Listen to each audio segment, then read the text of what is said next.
My name is Rosie Knight. I'm a plain English specialist at Right Limited, and my background is in health. So I have an interest in health literacy and our right to information, and in particular how we can deliver that information clearly so that it's easy for as many people as possible to understand it. I delivered this talk to the regular meeting of Technical Communicators Association. Literacy used to be a simple skill. It used to be a matter of being able to read and write. But now, with financial literacy, computer literacy, media literacy, we recognise that there's quite a complex set of skills between hearing or reading that information and understanding it and being able to use it. And so it is with health. We need to hear the information, we need to process it, analyse it maybe, compare things, make decisions, and then finally we might be able to use it. But even to use it, we need to be able to set goals, achieve goals. We need social skills in order to get the kind of health care that we need. As an academic subject or as a subject of study, health literacy has been in people's vocabulary for about 30 years. In the early days, the focus was on what people had the ability to do. So the focus was on what individuals needed to do in order to get their health care.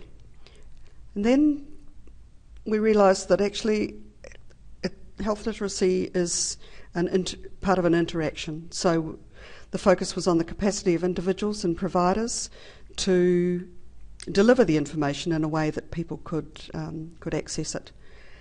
And now we have a nice simple definition that I think really is a very good summary. It's the communication component of healthcare. Ideally, we would have a health service that was literate, health literate. We would have consumers who were all health literate. We would have providers who are all health literate. We're working towards that. A lot of health providers in the country have very good initiatives for delivering health care that people need in their own social context and their own community. And at a really basic level, health literacy is about the people giving information and the people hearing or reading it, understanding each other. In New Zealand, we're fortunate. The Code of Health and Disability Services Consumer Rights gives us the right to information that we can understand in an environment we can understand it. But while we might all have the right, not everybody in New Zealand has the health literacy that allows them to access that information. In fact, the Ministry of Health and Work-Based Literacy working together have published some information based on international surveys that show that 1.5 million New Zealanders have poor health literacy and struggle with accessing the information they need and therefore the health care they need. So what's so hard about health information? The information itself is difficult, and if your literacy your health literacy is poor, and you add in the stressful situations that people find themselves in when they're looking for health care, such as being poor, depressed or distressed, having poor brain function, being elderly, being in pain, having just had bad news, or having had a long-term condition, then even people with good health literacy find it very stressful.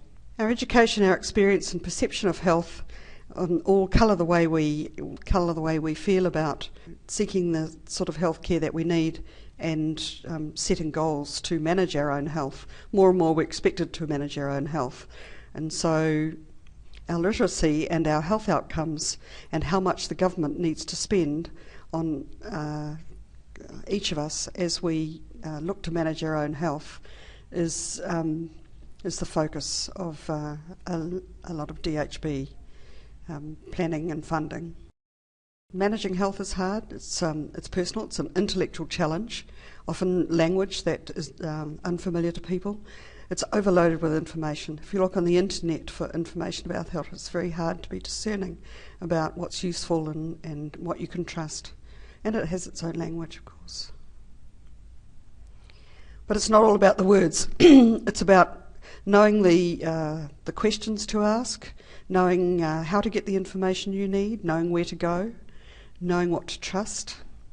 And one of the things that people who provide health information can do is to test how the information they give to people is coming across. So if you write a form, give it to a few people and ask them what they think about it. If you need to get information for yourself, ask these 3 questions. They're a very good way to summarise information that's available. And if you're giving information, use some careful questions to check that the information you've given somebody has been understood. If you say to somebody, "Do you understand?" they'll say yes, because they know you're busy. So just say, "I'd like to check how you've understood, how I've given this information, whether we've talked about everything we should have," and then have a conversation about the information. There's a couple of really good websites that'll give you further information about health literacy. One of them is a set of YouTube videos. If you put in "You Can't Tell by Looking" into YouTube, you'll get a 23-minute video, or a series of little videos really, that give good information, interviews with people in real situations. And another useful one is Helen Osborne's podcast called Health Literacy Out Loud. So in summary then, health information is clear when there's courtesy in the interaction, when people treat each other with respect, when you make a connection with somebody by using language they understand, and when the clarity of that information is important to you as the health provider. And of course the patient feels some comfort in being able to understand what they're reading or what they're hearing. This is an example from Sarah from TCANZ, who provided me with a couple of sentences that she found difficult to understand. When you're not well, it's even more difficult to understand complex information.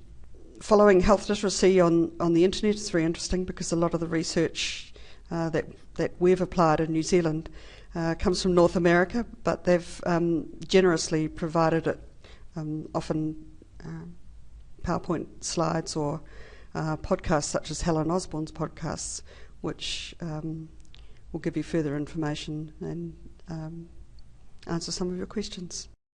Thank you.